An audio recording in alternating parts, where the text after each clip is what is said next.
Welcome to another Meeples and Milkshakes Board Game Cafe unboxing video. I'm Jim. We have 5 boxes to unpack today. Let's see what we have. Alright, first up we have a new to us Dominion expansion. Somebody had inquired about this game and I was kind of surprised.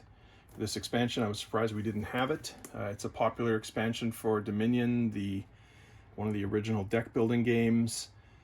We actually have this copy in our library as well.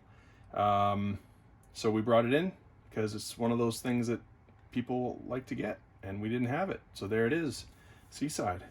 Next up, this is the first time I am touching this in person. This is not that new of a game, but I don't have it myself, and so we hadn't been able to bring it in before. Brass Birmingham. This is the Roxley remake of Brass that went on Kickstarter a couple years ago.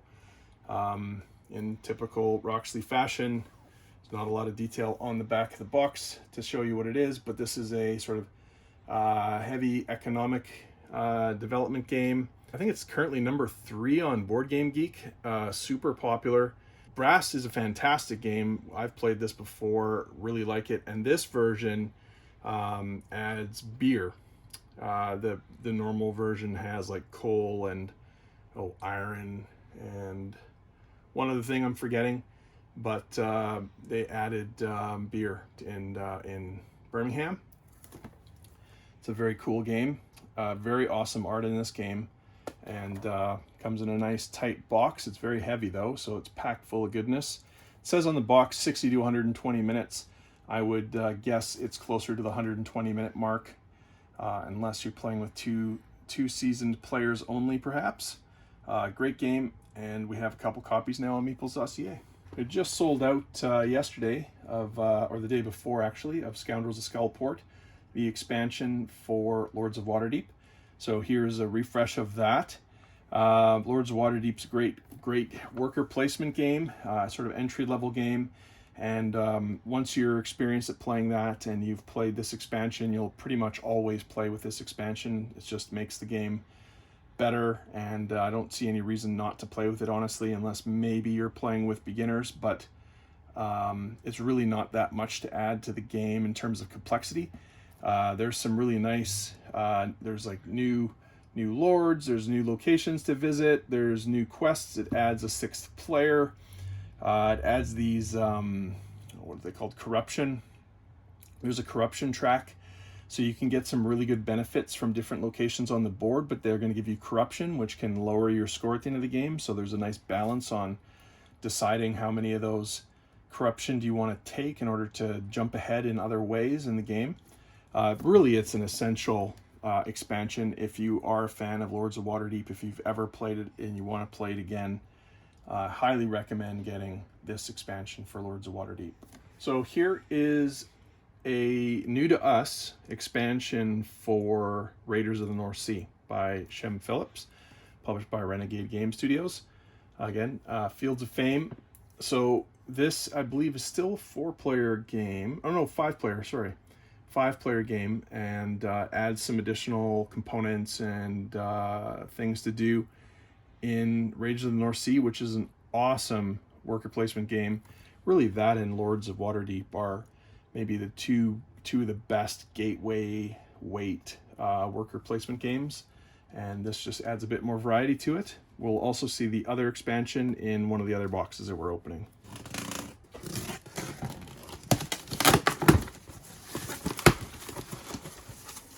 Well, there it is as promised. Hall of Heroes, Raiders of the North Sea expansion.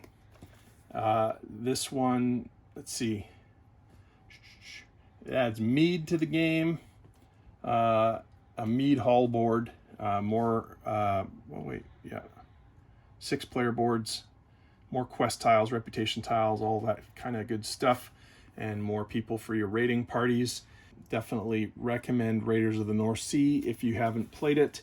Honestly, one of the best, as I said, one of the best worker placement games, and one that you won't get sick of it really quick. That's one of those things about some of these games. You played it 5-6 times. Okay, I've done that. I'm done with that game. But honestly, Raiders of the North Sea is a game that you can play over and over again and still have tons of fun with. And it's nice that these expansions have come out to give it even more life. Another expansion restock.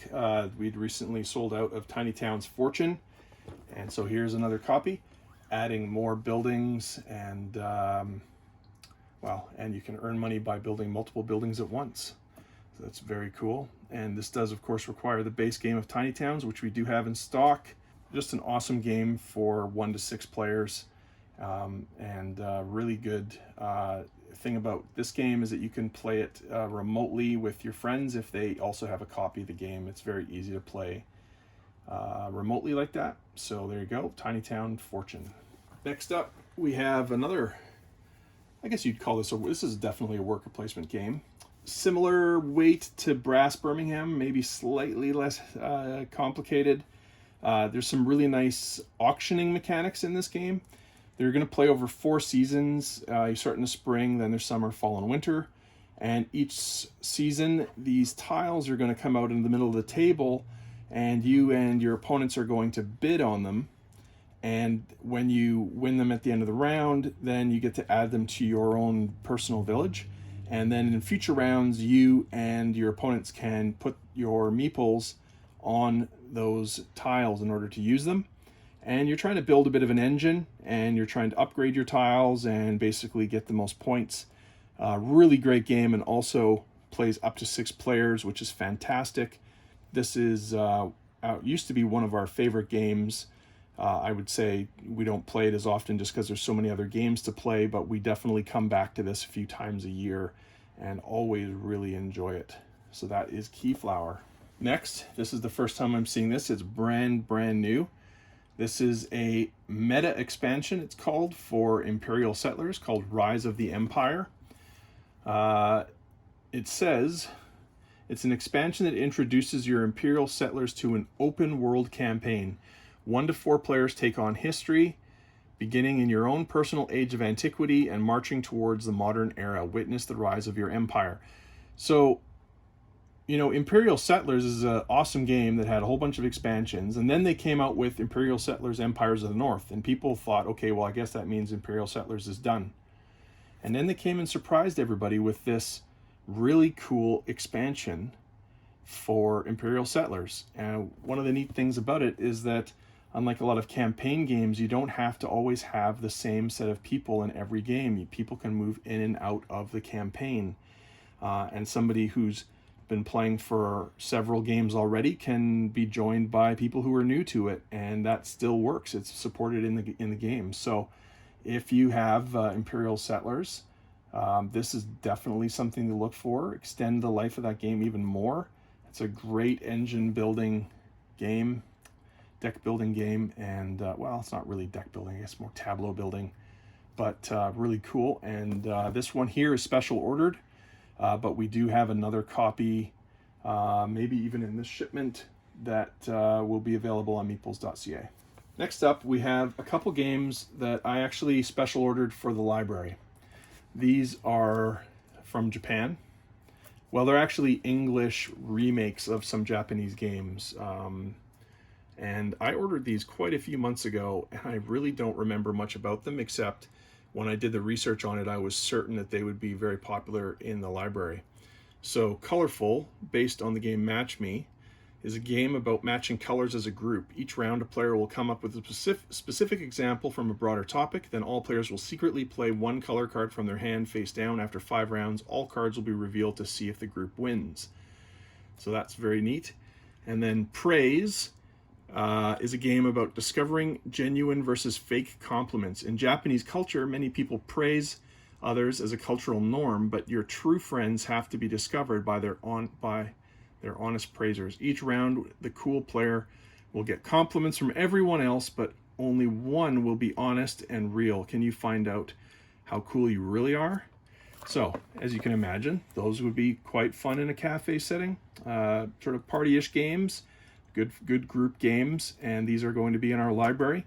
I mean, I believe I can still order these if you want your own copy, but you can definitely come down to Meeples and Milkshakes Board Game Cafe once we're open in a few weeks. Knock on wood. and give these ones a try. Next up, we have another English adaptation of a Japanese game, Tokyo Tsukiji Market. And this, it says here, play as a Japanese fisherman utilizing 8 fish markets for revenue strategies and 7 external markets for variability. Can you build an efficient fishing engine in 90 minutes? So this was described as almost like, well, basically like an economic game, and fairly heavy economic game for the size of the box. One of the great things about games from Japan is they often come in very efficiently sized boxes, owing to the small space that most people have in their homes. So very cool that such a interesting game can fit in such a tiny box. This one will be available on meeples.ca. We have several copies, although one of them is going to be in the library. So there we go. I have 2 copies on meeples.ca. Next up, we have part 2 of the Ruin of Thandar campaign for Hero Realms.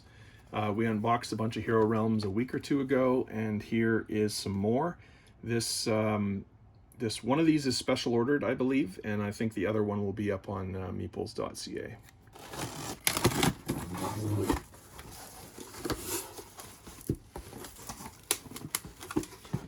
Next up, as I anticipated, another copy of Rise of the Empire. Also, a refresh of Call to Adventure, the Stormlight Archive, which came out last week. This is the adaptation of Brandon Sanderson's The Stormlight Archive for the Call to Adventure system. It is a standalone game. You do not have to have the base game, but you can combine them. Yeah, I have not had a chance to play this one yet. Can't wait to have an opportunity to. It's very, very highly recommended by the people who have ordered it from me. They're absolutely loving it. So there we go, even more Stormlight Archive. Next we have a bunch of Arkham Horror the card game expansions. First up we have the Deluxe expansion, the beginning of the Path to Carcosa campaign. This comes with 2 scenarios and will be followed up by up to 6 packs that look kind of like that. This one is actually for the Forgotten Age campaign, but there are 6 packs in the campaign on top of this one. You can get started with this. If you're having fun with that, you can get into the Mythos packs that follow it on, up for an 8-part campaign series. I have played this entire campaign and absolutely loved it. Arkham Horror the card game is one of the best games that's out right now. It's fantastic that they keep making campaigns and making it deeper and deeper. Definitely a game I recommend to almost anybody. So next up we have a whole bunch of these packs. Arkham Horror the card game has been selling very, very well for us, and you know, that really started because we started to bring in more of the packs because they were finally being reprinted. For a while we didn't have a very good selection, and now that we have a better selection, their popularity is being proven, and we're going to continue to bring in more and more. So here are, I think these are for the Forgotten Age campaign. Let's see, we have pack 5, 6, 3, 4 for the Forgotten Age campaign. Pack 1 as well. It looks like we don't have, oh no, there's probably pack 2. So here is the complete Forgotten Age packs, series of packs, and the first pack from the Dunwich Legacy campaign, which is actually the first campaign for Arkham Horror after the base set. 2 copies of the Miskatonic Museum. We also have one more copy of the Green Goblin scenario pack for Marvel Champions, which is a cooperative living card game whose rules are somewhat based on Arkham Horror the card game, whose rules are somewhat based on the Lord of the Rings living card game. All 3 cooperative living card games by Fantasy Flight Games. So this adds some additional scenarios. 2 scenarios and 4 modular encounter sets in this one here. So there you go, Green Goblin. And then some more sets for Arkham Horror the card game. After each campaign is out, Fantasy Flight have been releasing these boxes called like Return to and then the name of the campaign. And so here is Return to the Path of Carcosa, which we just showed you the deluxe expansion for it. Here's Return to the Forgotten Age, which is the campaign that followed that one. And these basically is a storage box for all the cards that come in the deluxe set and those mythos packs. Plus it has some dividers, if I remember correctly. And yeah, it has, this one has 34 dividers. This one has 31 dividers. There's also some cards. So what they've done is they've added some cards to each scenario of the campaign. So you can replay the campaign with some slightly different cards than before.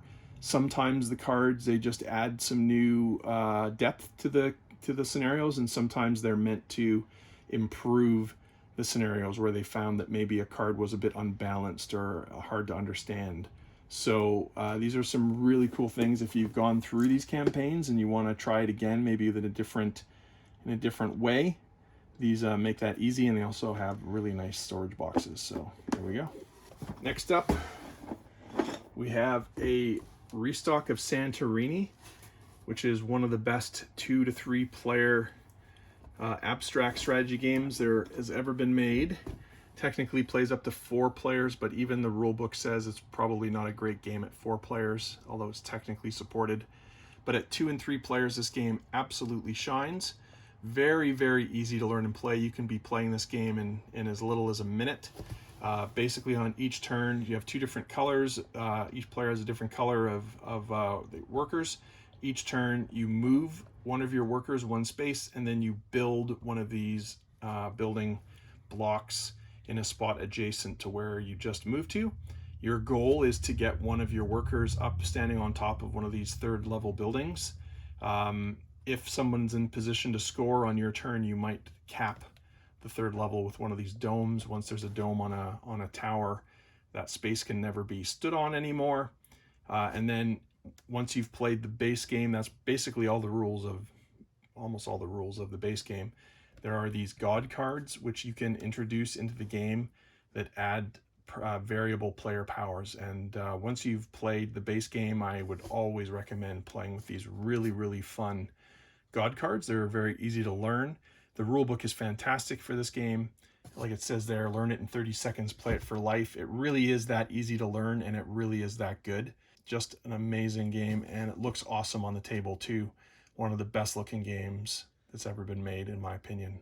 So we have 3 more copies of that in stock at meeples.ca. Finally, let's put that right way up. Talisman, the Magical Quest game, revised 4th edition. We've had a couple special orders in the past for expansions for Talisman, and I thought, you know what, why not bring the base game in? It's up to 6 players, and it's a classic fantasy adventure board game, which I've heard only good things about. It is by Games Workshop, published by Pegasus Spiel, and those are 2 very reputable companies, obviously. I have not played this yet, but it looks like the components and the artwork are fantastic in this game, and definitely worth giving a try if you like this genre. I do believe it's a cooperative game. I could be wrong there, but I think I remember reading that. I could be wrong. If I'm wrong, you can blast me in the comments. Anyway, we now have it in stock, meeples.ca, and if you are interested in any expansions for this, we do have access to them. Quite a few of them are in stock at our distributors, and we can get them in for you pretty quickly, usually within like a week to 10 days or so. All right, so that is it for today's unboxing. Wait a minute, I just remembered there's actually more. Pardon me. There is actually more. How could I forget about this? So the reason I forgot about this is basically a restock of something that we have a whole bunch of right now, but we got even more to make sure that we don't run out soon, because this game can take months to get when you're sold out, and that's sad when you aren't able to supply the world with Wingspan, because this is one of the best games ever, which is why it's won pretty much every award imaginable. And so we have a couple more cases of Wingspan here. And yeah, this is the 1 to 5 player game. You're going to get these bird cards, and you're going to play them onto your player mat. And just so much fun. It's won, like I said, almost every award you can think of, and it has beautiful, beautiful art. It's very scientifically accurate as well. So if even I've heard a lot of people who aren't, necessarily birder type people, but when they play this game, they get quite interested in it. It's just an awesome game. Some of the best components for a game in a long time. One of our favorite games, actually it is Cheryl's favorite game right now, and definitely worth getting, which is why we have so many copies. We've sold a whole bunch of these, and we're really glad that we're not going to be in a position to sell out in a day. Like before, when we would get these, we'd be sold out in like a day or two. So now we'll have enough to last for a little while, and that's awesome. So a bunch of copies of Wingspan to add to our stock. And that's all for today's unboxing video. I want to give you a quick update on Renovations. They're progressing very, very well right now. All the floors are now in at the cafe, which is super exciting. And I have to say, the floors look stunning. Just even better than we expected they would. We're really excited. We do have a delay on the shipment of our tabletops. We have butcher block tabletops coming for our pedestals, and those are going to take a little longer than we hoped, but still they'll be here in time. We're just going to be scrambling to get them put together at the last minute. But that's just the way life is sometimes. Things are taking a bit longer to ship right now. Totally understandable, and we'll deal with it. Plumbing is getting done for the kitchen in the next couple of days, and then all the equipment's going to be installed, and hopefully within a week or 10 days or so, we're going to be able to start getting in there with our staff to do training and start perfecting our recipes on the equipment that we need to get used to, because it'll be new to us. And then it's just, let's get ready to go. So hopefully maybe in 2 to 3 weeks we'll be open. That sort of course, depends as well on getting all the approvals from the city, which of course depends on us having done everything properly, and hopefully we have. So far, it's all looking good. So really exciting time right now. We're hoping that the situation with the pandemic doesn't get worse. We're hoping that we'll be in a position to actually open when we're ready to open, and then assuming everything is good, then we'll be able to serve you milkshakes and have you sit down and play games and all that stuff that we've been looking forward to. So thanks for watching this video. If you have any questions, you can leave us comments on the video, or you can email us, info@meeples.ca. Please hit that like button if you enjoyed it, and share with your friends. Subscribe to the channel, hit that bell, then you'll know when new videos get posted. Once the renovations are a little bit further along and things aren't looking quite so chaotic at the cafe, we'll do another video showing how things are looking. Right now there's just too much going on to be doing that, but we have posted a couple pictures of different things on Instagram and Facebook, so you can look there. We've also posted some pictures of some of the things we've been baking and making with the milkshake machine that look really good and are super yummy. So again, thanks again for watching. Hope you have a great weekend,